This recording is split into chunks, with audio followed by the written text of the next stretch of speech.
Society is supposed to be a haven. Very often, it's the place where we find the deepest heartache. But why, you may wonder? The reason is child abuse. It is the controlled acts that result in the physical or emotional damage of children.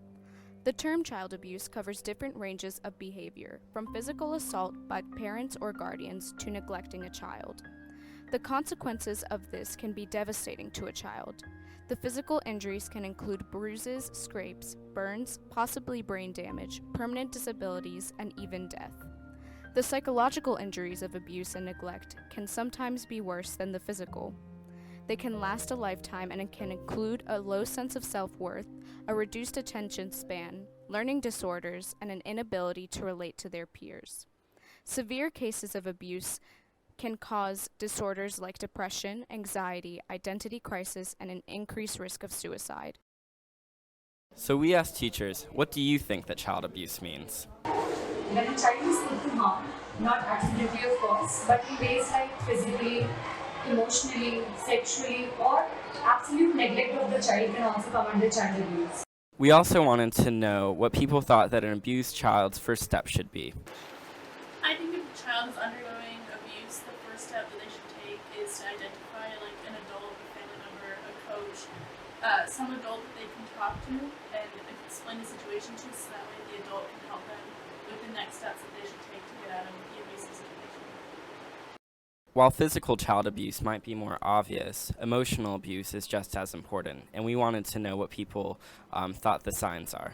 Child abuse can be in the form of physical abuse or emotional abuse, and it's you can't say it with certainty, but definitely when you see a child who is usually peppy self and looking detached, looking very passive or maybe aggressive, so all these are some telltale signs that needs to be addressed. And suddenly a talkative child becoming very quiet, or there could be an adult-like language, or the child is not speaking much.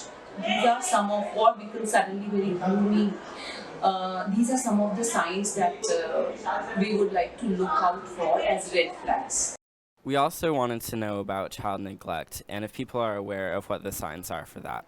So what I feel is that when there is poor social skills and when there is lack of support in the family and lack of support from the extended family, where the failure to meet the child's need is there, where a lot of domestic violence is there at home, and where there is loneliness and social isolation. So probably these are few causes of neglect of a child. We also asked the institution's head, what procedures are in place to deal with reported child abuse?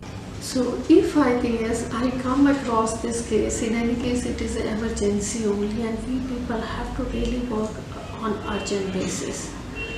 And first, we people have supposed to report it to the authorities.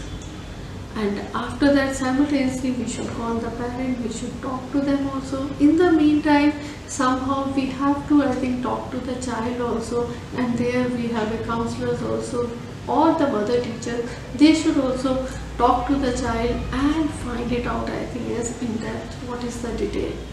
And once, I think, yes, we inform the authorities, they people will come, they people will see also in depth. And as I think yes, as an institution, as I belong to this institution, I should not hide anything from them. Whatever evidences, whatever the support they look for, whether it is a CCTV footage or anything, so we people should support them, we should help them in whatever I think reaching to this case also.